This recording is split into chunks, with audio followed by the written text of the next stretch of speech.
because it's the silly, stupid, fascinating, weird, wonderful. They're my people, and more often than not, they're the geeky people as well.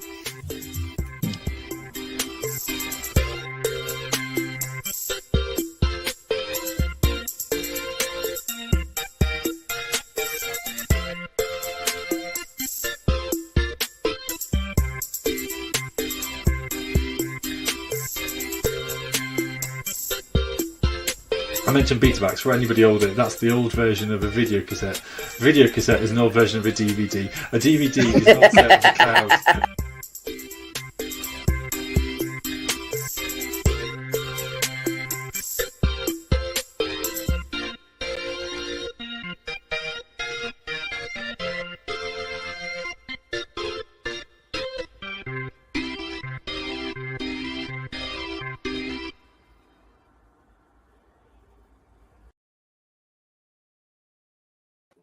Hello and welcome to Faith and Geekery. I am Becca Bias, one of your hosts, and this is Mark. Good evening.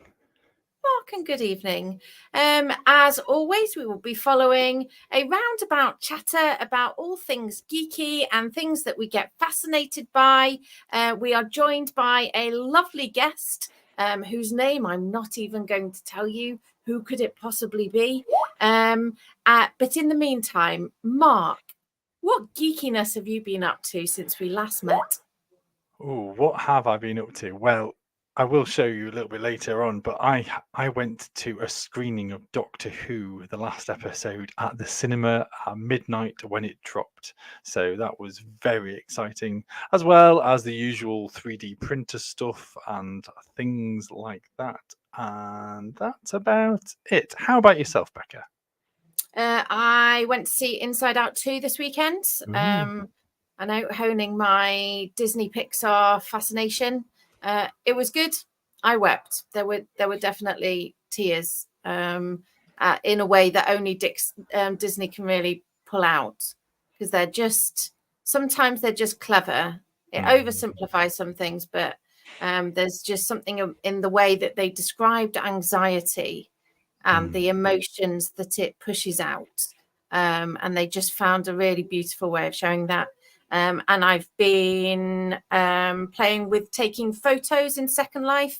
Second Life's having essentially a graphics upgrade, so that it improves how the graphics are rendered. So you think this is a largely user content created by users environment.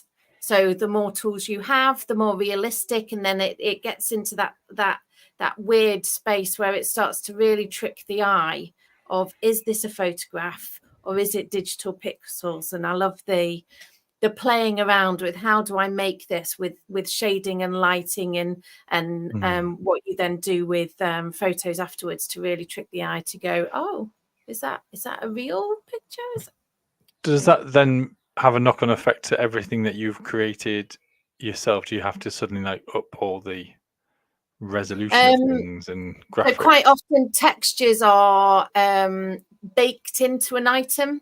So you use something like Blender, which is a free software for creating 3D worlds, and you can in that world bake in the texture, so you get all the shadows based around the 3D model, which would then look weird if you did it without those shadows. So you can do it, but you then start to see the difference between something that was made 10-15 years ago in Second Life that just looks a bit rubbish. It looks dated, whereas something that's then made with, I think it's PBR, PBR, kind of realistic materials that uses some of the kind of more techie stuff in Blender and starts to give the lighting information in order to create, say, a brick wall. At the moment, it would be a flat texture.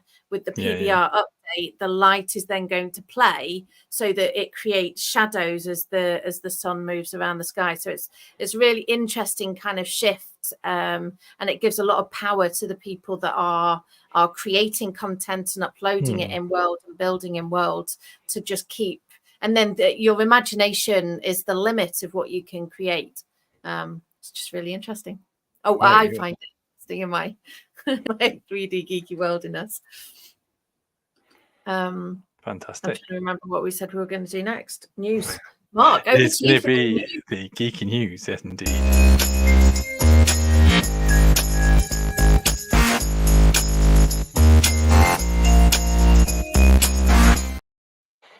Welcome to Geeky News, and today we've just got, again, one slide, and we've got a few little kind of pictures here and there.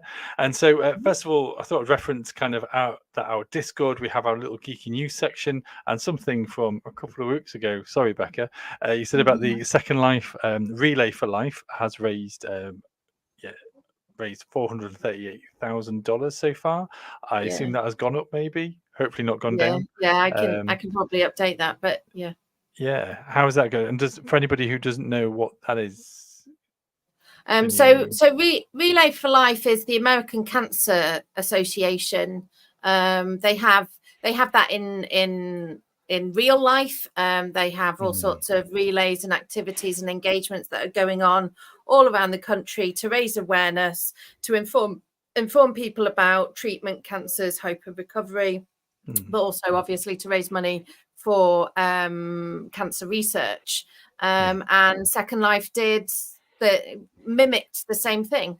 Only you then have dinosaur sims and pirate sims and all sorts of people just kind of throwing their imagination into it and then inviting others to come along, and just with selling user created content, by having donation. You could buy a little light up box that just illuminated the whole path, and this was huge. I've never seen so many sims, which is a large plot of land, essentially, side by side. It was sponsored also by Second Life, so that just created that opportunity for all of these thousands of people to come together and do a little bit in their little corner to do something good. And they do similar things throughout the year. Yeah, well done for everyone who got involved with that. That's really cool. Two other little bits which I'm going to sandwich in between, because unfortunately there's a couple of sad people that have passed away, or it's sad that people have passed away, not sad people that have passed away. Let's not go down that. Let's not dig any deeper, shall we? So first of all, the sadness is that Nancy McKenzie, who was the voiceover for Marge, has passed away, I think, at the age of 81, which is very sad. Thoughts and prayers for all the family, sort of thing. Next bit of news is about a release which, to be honest, I want to kind of mention about kind of Despicable Me 4, I think it's coming out. But what I really like, and what there's a little picture on the screen of is, or a little bit of this picture of the screen of, is the popcorn holder is in the form of a little kind of baby carrier, because obviously Gru, spoiler by the way, in the trailer, they've got like a little baby in a little baby kind of carrier, and so they're kind of running with that as merch for the popcorn, so you can have your little popcorn in your front and just kind of eating it as part of it. So complete merch, completely waste of money, I'm sure, but it looks fantastic, and it just feels as if they've kind of got the tone right there with it. Other sad news that Donald Sutherland has passed away, which, as a actor famous in many things. I think his first role was in MASH. One of these other kind of famous roles would be in the Hunger Games, playing President Snow, and there's just tons of films that he's been in, but it's very sad that he's passed away as well. And then finally, I can't remember if we mentioned it last week or not, but there wasn't a picture for it, but it's Wallace and Gromit: Vengeance of Feathers, Vengeance Most Foul, that's it. I knew it was something bird related, but it'll be fine. So I think there's that is the geeky news. Is there anything to mention to that, comment on that, or otherwise, Becca? No, I'm sad. No. I'm sad about the deaths.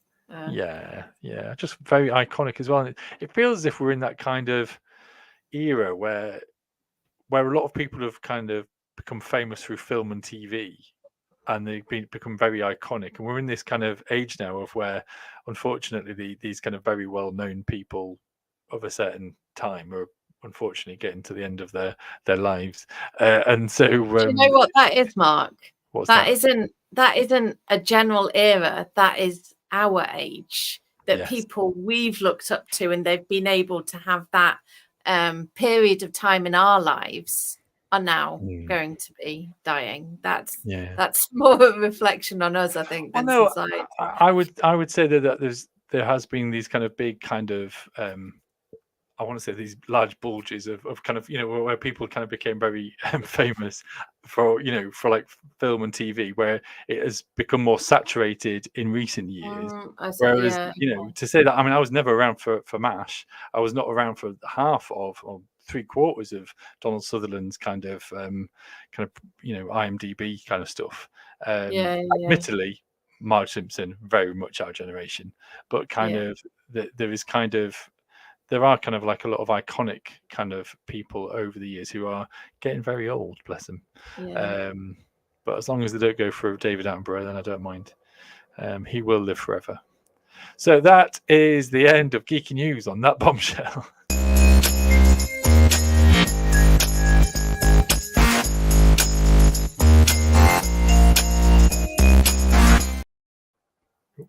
Not quite sure how you follow that, but we are going to do so with our guest. Our guest this week is Gareth Sherwood, and he shall magically appear. Hello. Like that. Who is currently at a Taylor Swift concert. Can you hear us, Gareth? I can hear you. It's lovely to join you on such an upbeat note as all the celebrities are dying. Yes, and now we have Gareth. If you could just guide us through this sad time, that would be we weren't blaming you. That's good. We try roughly each week to have the name of Faith and Geekery to give a little hint at the geekeriness that will be contained inside the episode.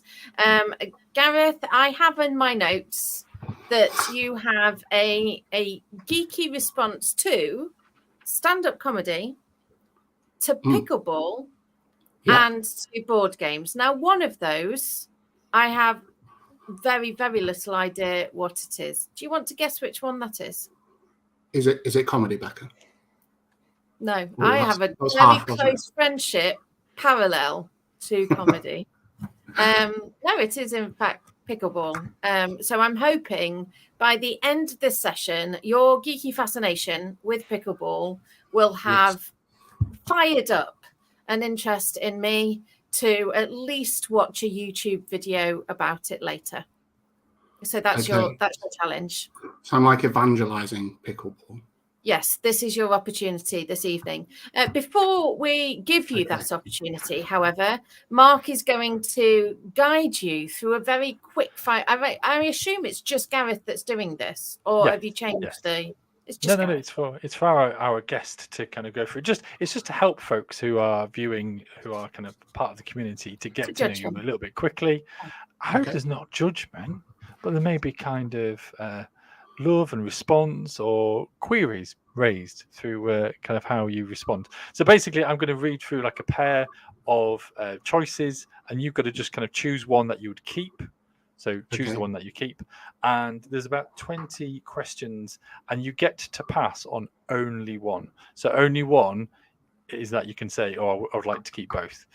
So you otherwise, this is you kind of going for the one that you're going to keep, and the other one will be magically just taken out of the world and thrown away. So am I explaining my choices, or is it like quick fire, you're thrown under the bus for the decisions you make?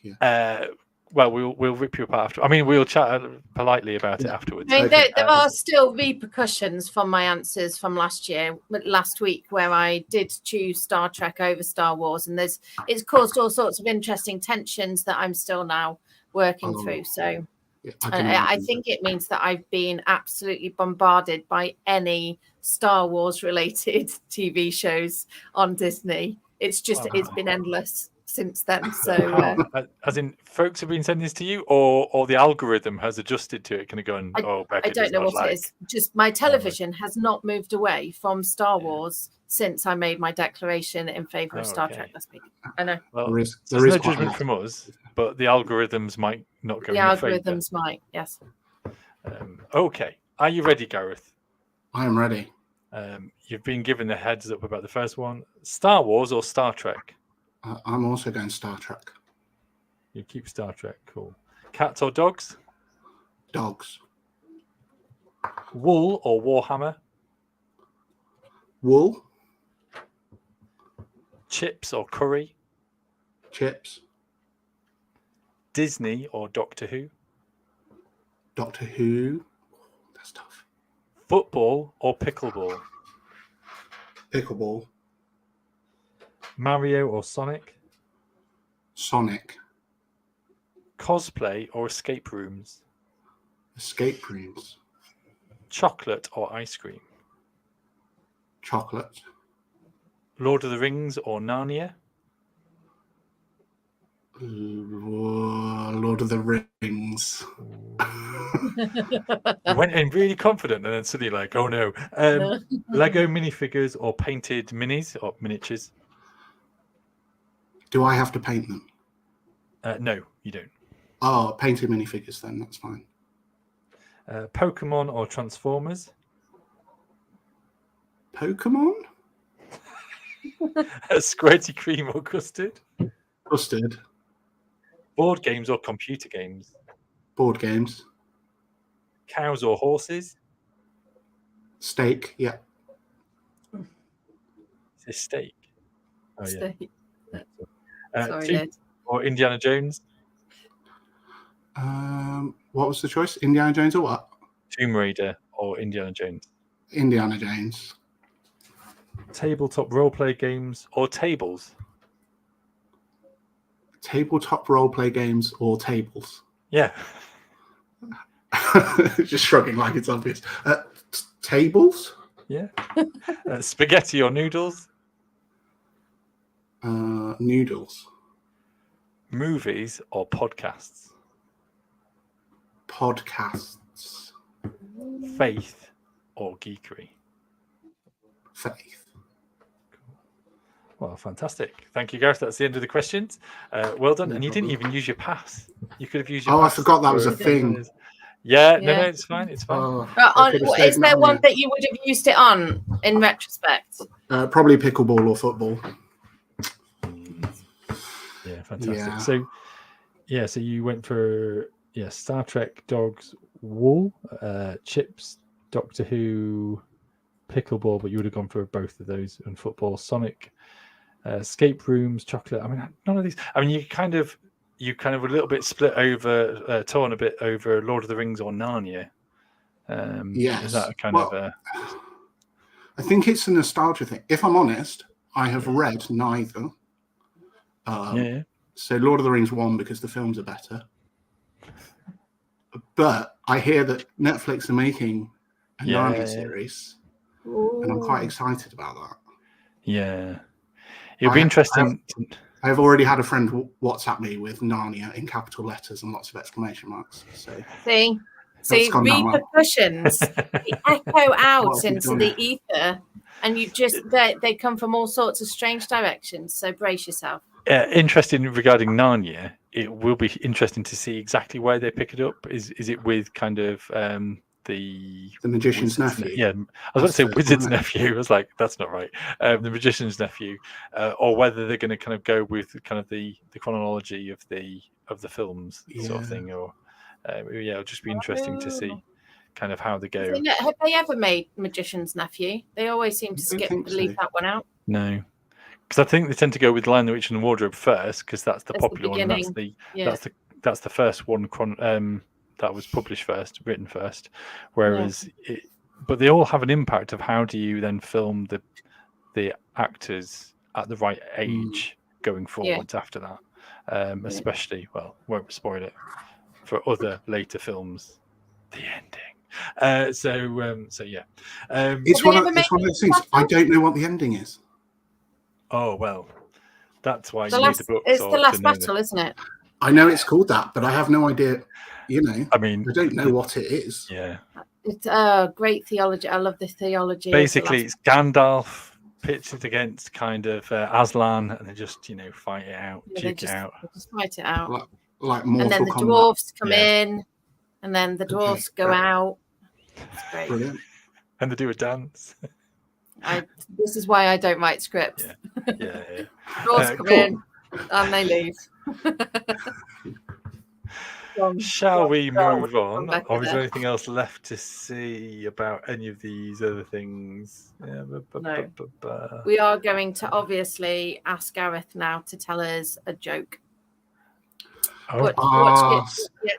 Tell us a joke and do it standing up, because that's obviously what stand-up comedy is. That is exactly what stand-up comedy is. Yes. I have like a backup joke for when people ask me to tell them a Go joke. on.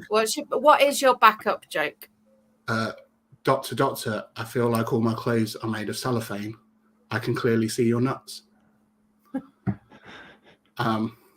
It's a unknown doctor joke. It doesn't always go down well in church. No, I can. But I'm a fan of it. I'm a fan of it. Do you want to know mine? Yes. It's on the same vein, but probably not. It was told to me by a 5-year-old, which for me makes it funnier. What bees make milk? Go. Boobies. Yes. Mark, do you have a backup I joke? wasn't even standing up. I was sat down for that joke. My jokes tend to be more visual. So, and I think I may have told Becca these when we first met, like 20 years ago or something. So, what's this? It's a pea on a fork. That's it. What's this? I think I told you these. No. It's a rabbit on a motorbike. They're my jokes. I gave you those jokes. My sister told me them before Cliff College, I'm afraid. They were wow. both taken from my sister when I was about 14, this is like 13. Ricky Gervais and James Corden fighting over the ownership.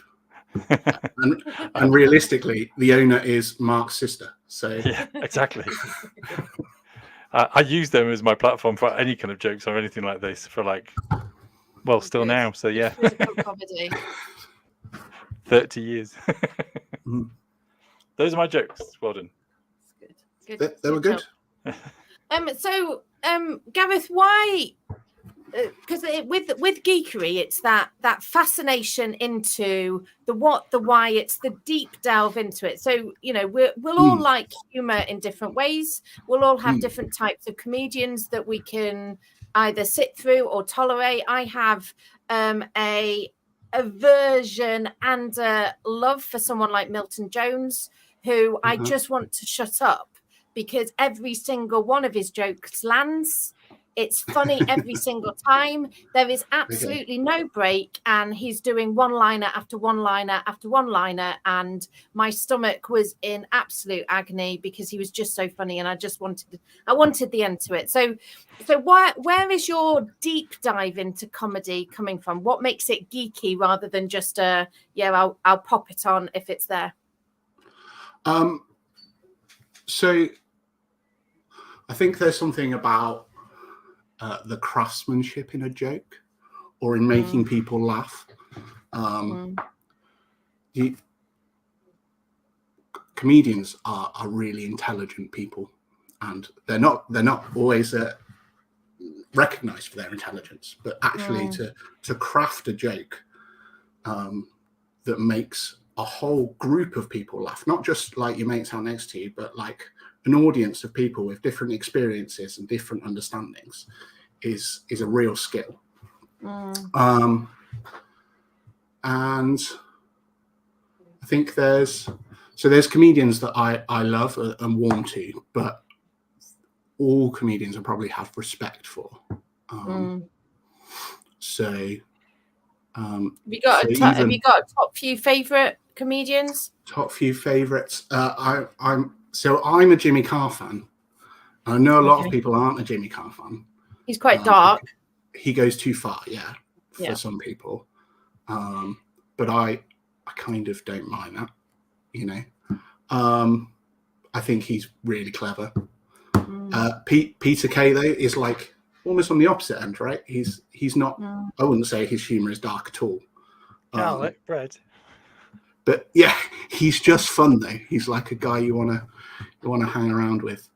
And He's then got very good observations, hasn't he, of kind of yes, regular people, which is very, very good.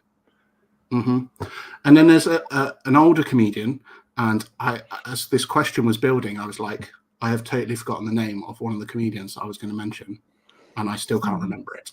But it's an Irish guy who spent his time sat down and drank whiskey as he told jokes. What's his name?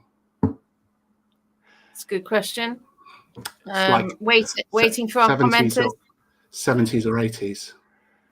So it's before my time. Did he also 70s or 80s, Irish, sketches as well? Possibly, but that's not Dave Allen.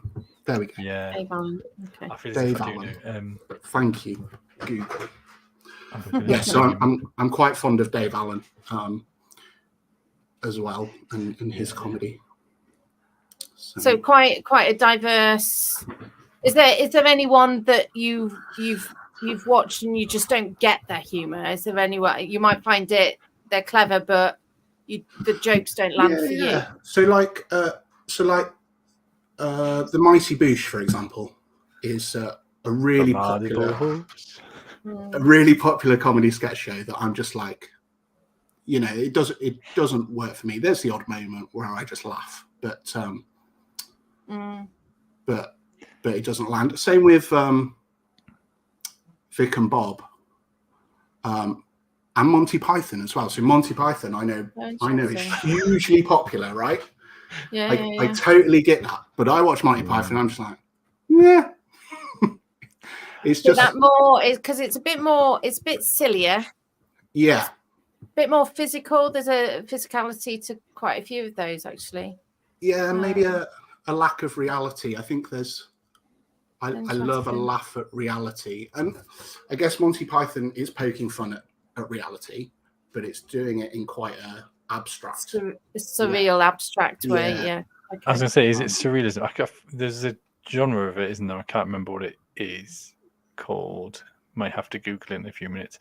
But yeah, I get that, and I think some of those things it's almost like a cultural wave that you ride, and so my family were very much into Monty Python, and so I remember kind of being introduced to it, and then we would watch it an awful lot. Holy Grail, I think I've watched over 40 times. Because it was always on in the background. It was one of the few VCRs, VHS. I won't explain what those are to younger folks, but do you know what I mean? It was always on. It was always on in the background. Whereas, and again, Mighty Boosh, I had friends who were into it, and therefore it kind of propelled my interest into it.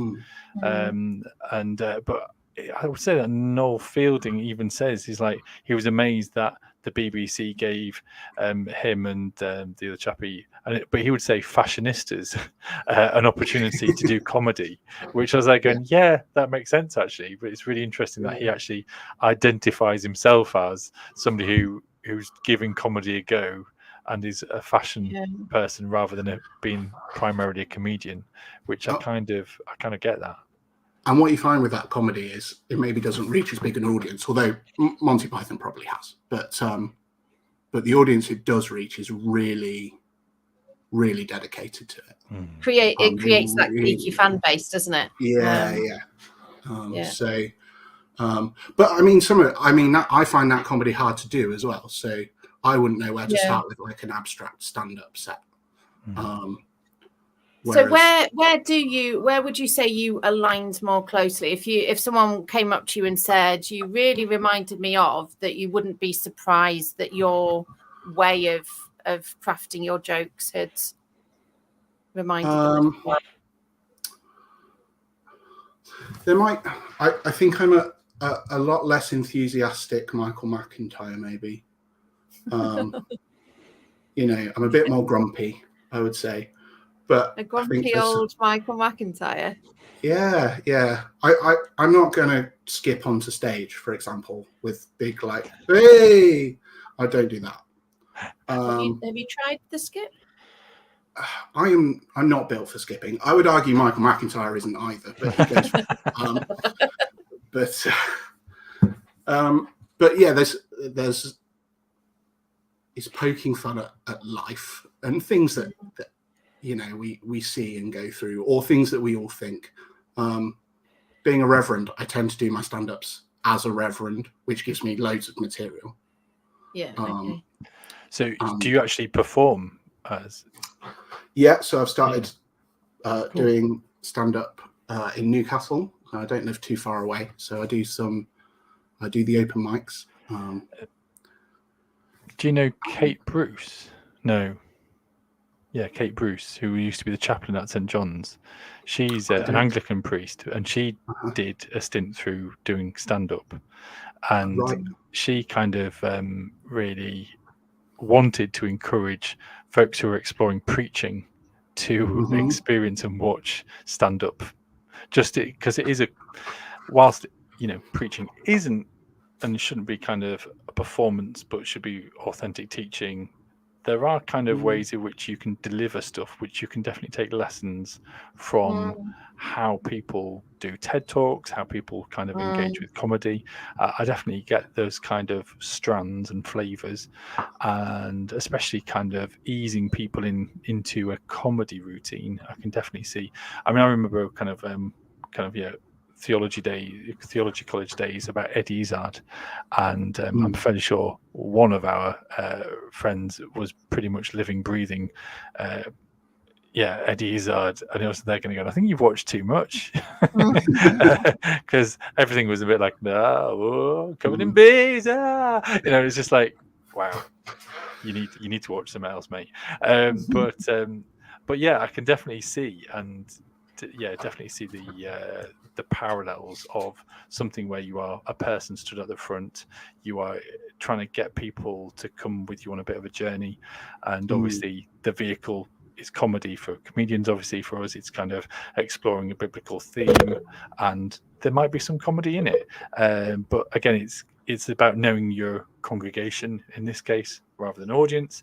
But I think that you would feel that things would bomb if you don't use appropriate language, material, or references, would you? So I think it's quite a balance. Anyway, sorry, I've gone off on a tangent. But I hope, that's interesting to explore. There's a nice crossover in skills. There's also improv when you've got an audience. I mean, I recognise that most of our churches, people aren't leaping out of their seats to interrupt you, but on that odd occasion where you need to go with it or go with what's happening, and part of just in faith, right, is you've just got to go with the conversations that are presented in front of you.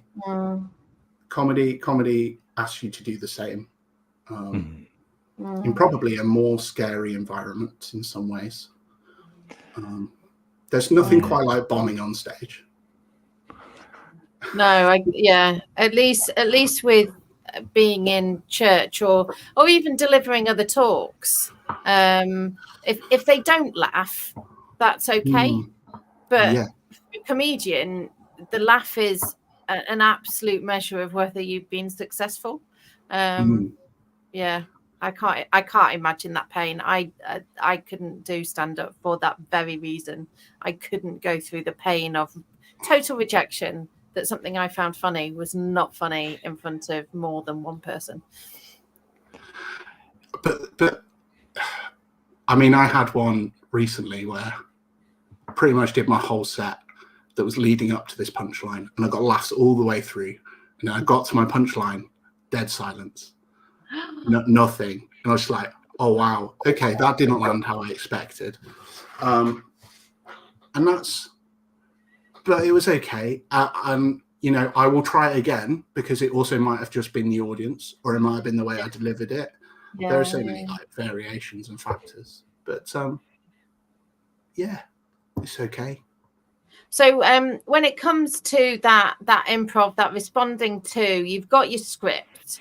I assume you've rehearsed it, you've written it, you've perfectly honed your delivery. I write it in my head, but you write it in your head. Okay, definitely couldn't do that. what do you do when someone's heckling, when someone's interacting with what you're saying? How do you prepare for that, or how do you stay on your toes?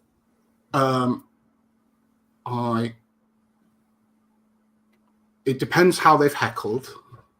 So some people heckle because they're joining in, right? Yeah. And they just want to be part of the comedy, and so you bring them in, and you let them, you joke with them. It's people skills, really. And because people are already laughing, actually, when you're laughing at somebody, and I feel it's I try to do it with, on the basis that they've entered into a contract by interrupting. That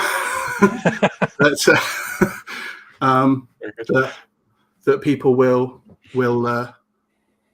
laugh with them and at them, and people are okay with that.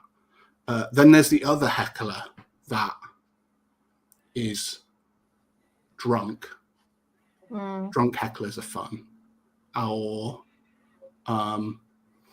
just let's go obnoxious, and just want to interrupt for the sake of it. They don't want to join in; they just want to interrupt.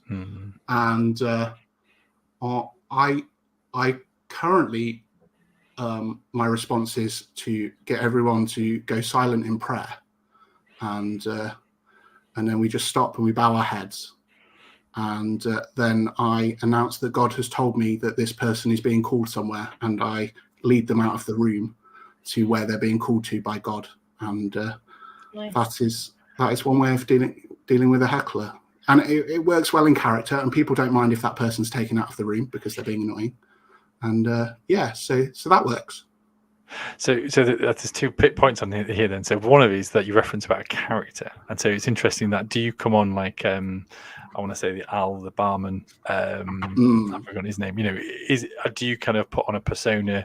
Do you wear a collar, for example, or do you just kind of, or is it yourself but like maybe just elaborated slightly, or ramped up a volume, or is it just as you get it, as you come?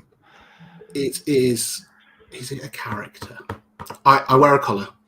I very much, and I let people know that I'm a reverend, a real one. It's not just a fancy dress costume. It's a question of which part of me is the character. Am I being the character at the stand-up gig, or am I being the character at the front of church? Oh, interesting.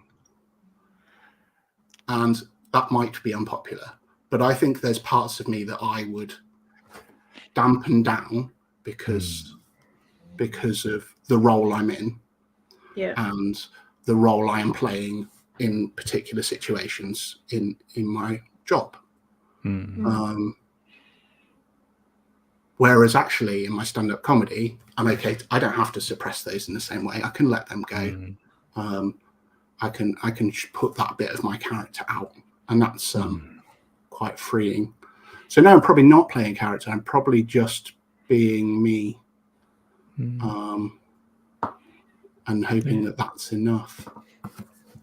Yeah, no, that's cool. I think I was just intrigued because you did mention character, but then I guess it was also that kind of knock-on effect about these 2 very significant roles. And actually, for example, if you're working on a sermon and you're kind of thinking, I'll start with a joke, is there definitely a list of these jokes are appropriate for church and these jokes are appropriate for stand-up, or do they blend, or do you just have to hold your tongue sometimes? Well, not literally, but hold your tongue and kind of go, you know what, I would love to throw that one in there, but I know Mrs. Jenkins, whoever, insert name, wouldn't agree, to that, or they won't get it.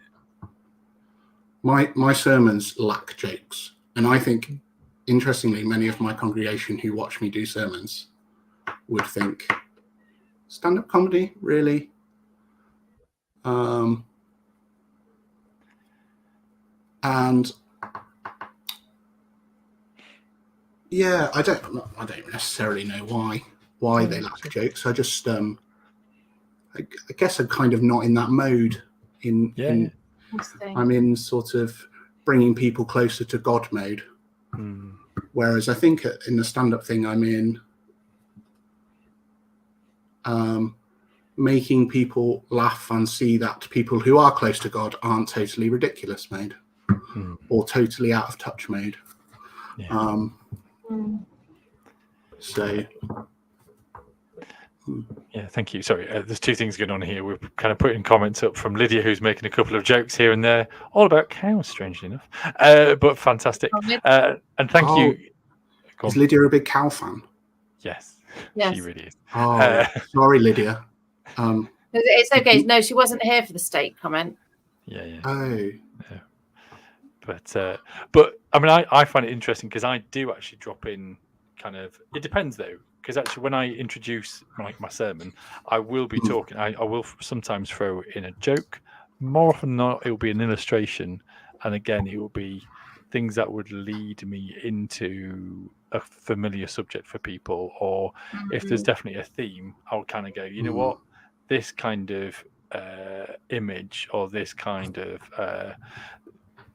feeling or otherwise an issue, it would be something that I would kind of encourage and kind of see, because I do actually like response and rapport with a congregation, very much like, and I would compare that to kind of stand-up, not that I've ever done it, but I do kind of feed from the congregation. Interestingly, in my home church, they used to chip in. And so small Methodist church, if you ask a rhetorical question, there would be at least one person who would try and answer it out loud. I remember going for a church anniversary where the lectionary was about the farmer building a barn and God sort of saying, you this very night you're going to be taken, sort of thing. And a farmer in the congregation went, "What do you mean? I've just built a new barn. What are you trying to say?" I was like, right, so and so, this isn't directed directly at you, but there's a bit of theme coming along. So, the rest of it, and it was just like, because they do that. And I think that's maybe a quick to, but I do then respond to the congregation. And so it's interesting.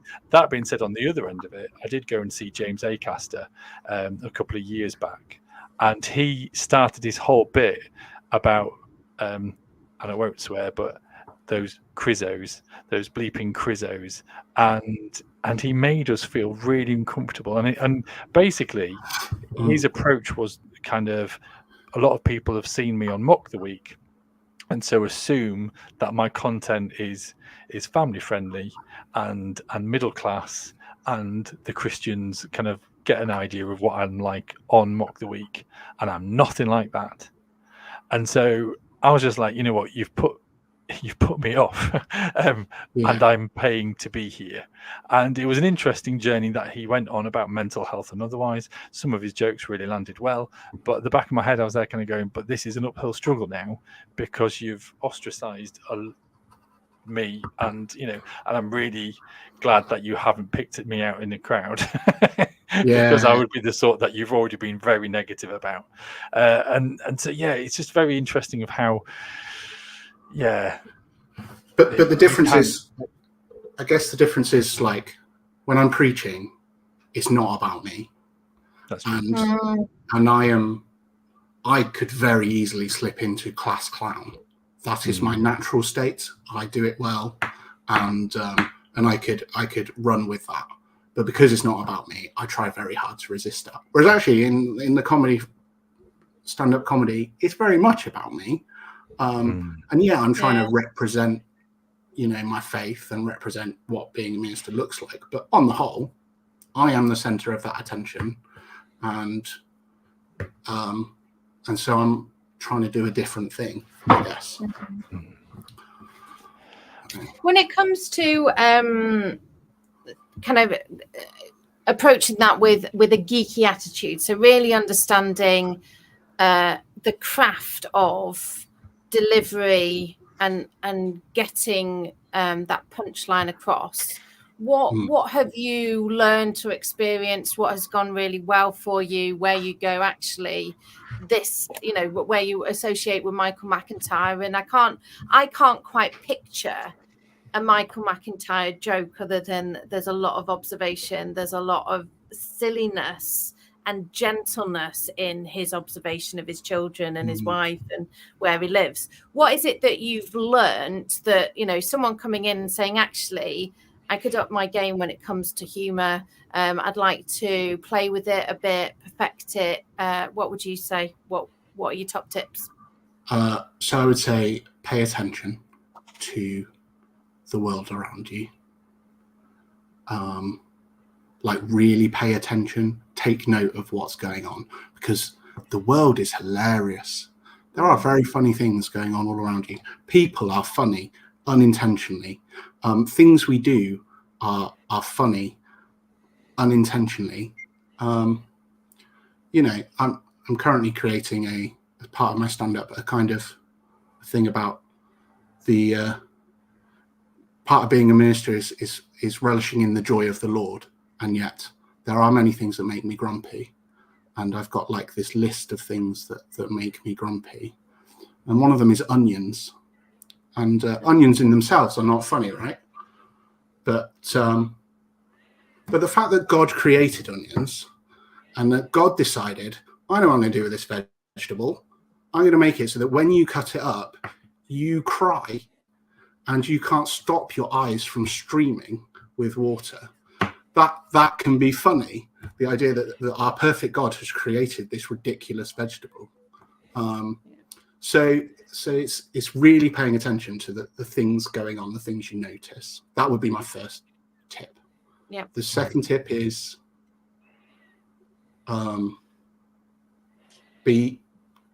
try and be yourself. You'll need something of yourself in it, your comedy. If you're trying to be a different comedian, you won't be as funny, and we already have that comedian. So, you know, we don't. It's not like bands where you can have a good time with a band that's doing covers. You know, you don't get cover comedians. So be yourself. And I think the third thing is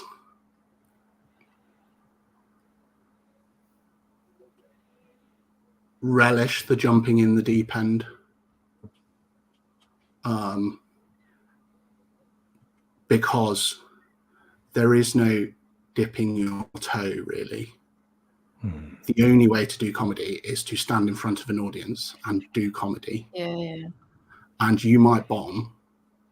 And you might bomb, you know, 10 times out of 20. And then, or 10 times out of 11 even. But that one thing will then keep you going for a while. So I'm a jump in the deep end person. I always have been, and I love that. I mean, it turns out horribly sometimes, but if I didn't relish it, it would be really hard to do the stand-up comedy. So yeah. Do you mind me asking another question? I mean, this is more of a practical question, really. I'm just aware of you talking about observing, and are people likely to be concerned, or do you think your church members or people that comment at your church are going to be worried that they're going to be used as material, or do you just go broader than that, or just kind of keep it anonymized? Obviously, well, I hope you do. But you know, is there any crossover in that regard of professionalism and the things that you pick up on in your role as a minister? So the embarrassing stuff I try and own for myself. So quite often, so for example, I knew someone who got caught on webcam. Somebody had hacked their webcam. Okay, and that's not funny, right? For that person, that's horrific. That doesn't mean there's not comedy in it, but for that person, I became the person that got caught on webcam. And I made the jokes out of it, and it feels important to me to be the butt of the joke and not make someone else the butt of the joke always. as I say, if someone wants to join in the joke and become part of that comedy in the audience, fine. But otherwise, you know, that's my role. Have people laugh at me, and that's okay. And is that shaped by what faith does in you? Yeah, you know, if you're observing the absurdity of what it is to be a human being, and all the things that do go wrong and can go wrong, what is stopping you from making other people the butt of the joke? What is it about who you are in your faith that steers you to not just take the cheap jokes and keep it focused on your expense as you at the center of it? Yeah, I mean, there's my faith involves care. My faith involves love, and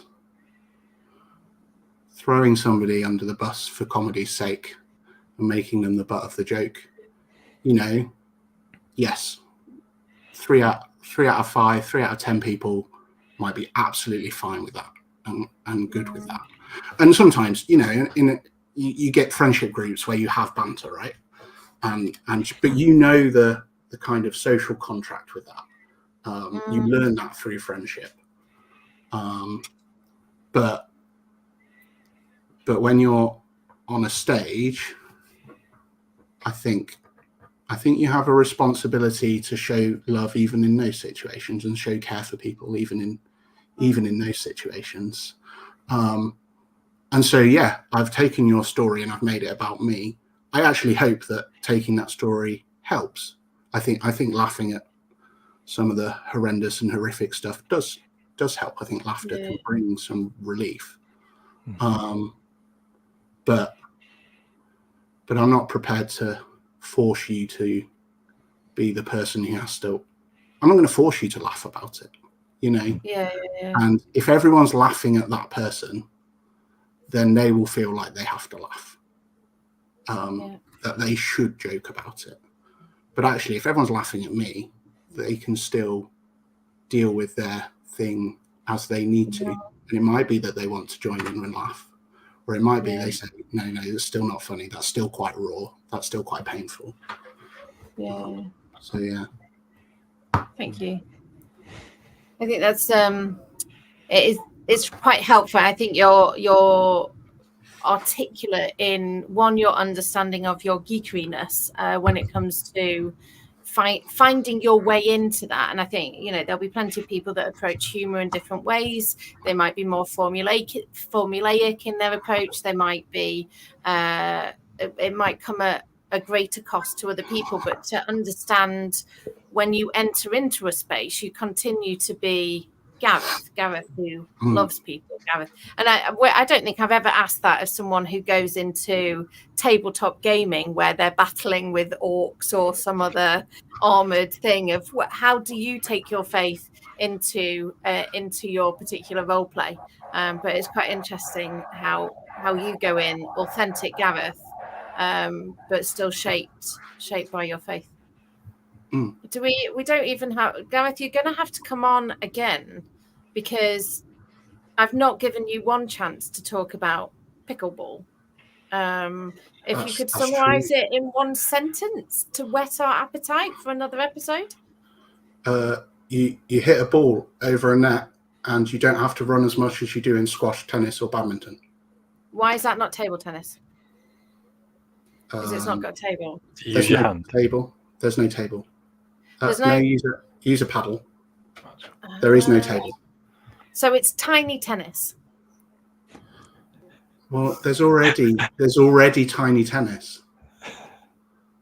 Is it? And that involves a table.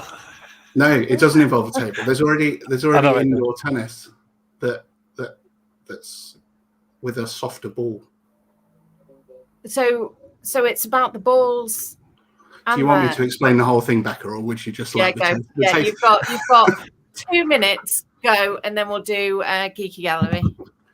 Okay, you're on a badminton court. You have a tennis height net. You have a tennis height net, and you have a paddle like this. That is a pickleball. Oh, okay. Yeah. And the ball you play with is a ball that has holes in it. It's a bit like an air hockey ball. You ever played air hockey? Not air hockey, street hockey. Not air floor hockey. Street hockey, No, yeah. Unihockey. Yeah. Air hockey with a ball with a hole in it wouldn't work. So you serve, and there is a part of the court, the front part of the court, you are not allowed to volley in. Okay, so if you're going to step into that, you have to let the ball bounce. And then so what you're doing is kind of dinking over the net quite a lot. And that's called pickling, which is why it's called pickleball. It's first to 11. I play it because I have good reactions and I have good arm reach. I'm a big lad, but also I'm a big lad, and therefore my feet move about the speed of a stone sloth. So it's a sport that suits me in that I don't have to move too quickly my feet, but I can. So the British Open is coming up, and I'm getting to go and play there. So that'll be exciting. Oh wow! I mean, see, it's great. I make it sound like I've been picked to enter the British Open, but actually all I had to do was just ask if I could play, and they just went, "Yeah, that's fine." Brilliant. You could have, kept it, like that. I could have. No, we're keeping that. We've had a British Open player on our show, Mark. We are really elevating in the world. Yeah. Absolutely.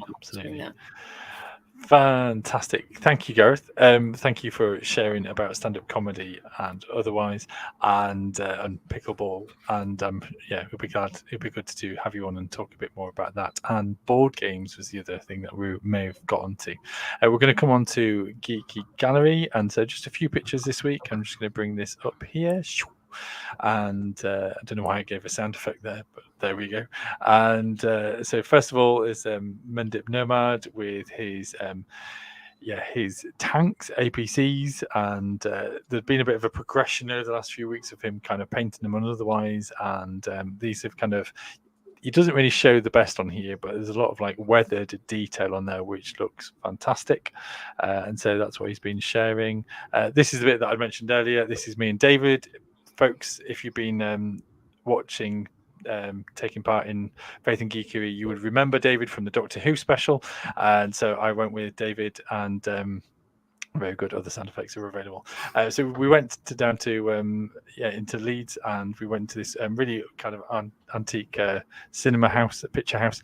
And we watched the episode 7 and episode 8, and because we were watching it live as it dropped, so we watched episode 7 at 11 o'clock at night, and episode 8 at midnight, and so it was lots of fun. And you'll notice that both David and I have a bit of Doctor Who merch on. I'm fairly sure we were the most dressed up out of the whole of the audience. So let's move on very quickly.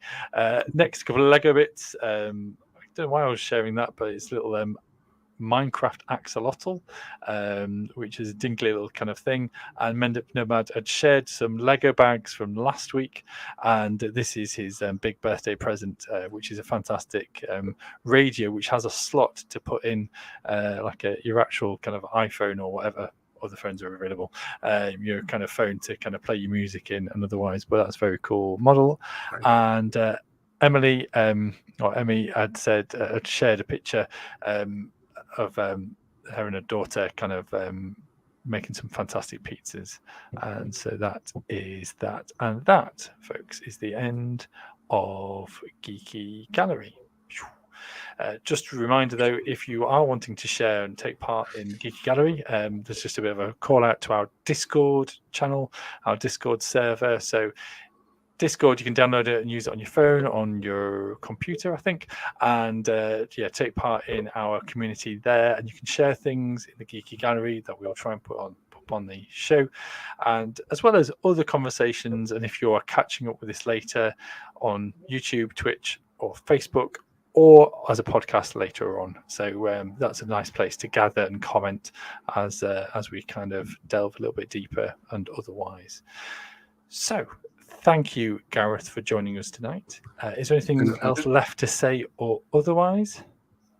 No, Or I throw you off. Well, bless you, Gareth. Thank you for sharing, and it's been an absolute fantastic time. Is there an opportunity to share any details about your next stand-up or otherwise, or where people can find you? Are you on YouTube? No, I am on. You can add me on Facebook if you want to, and I'll show you pictures of my dull day-to-day life. Or you can add me on Instagram, and I'll show you even less pictures of my dull day-to-day life. I am working out what I do with my stand-up and whether I share more of that or not. Cool. But if I do share some stuff, I'll let you know. Thank you so much. And again, thank you, Gareth, for sharing and being a good sport tonight. So thank you. I'm going to throw you off there. And Becca, anything else left to say or otherwise? I think Gareth's top tips, I think it's more than just comedy. It's the observe stuff in terms of pay attention to the world. The world is full of ridiculously humorous things, but also beautiful things. The more you pay attention, the more you draw out. And it's really important. It's a spiritual practice. It's part of what Christians do when they're doing prayers of thanksgiving, but it's that intentional noticing. Be yourself, because everyone else is taken. I think that's a fundamentally important thing on Faith and Geekery. And come in at the deep end. Don't just dip your toe in. Come at the deep end, because life needs swimming in. So there's something really beautiful. So stealing those off Gareth.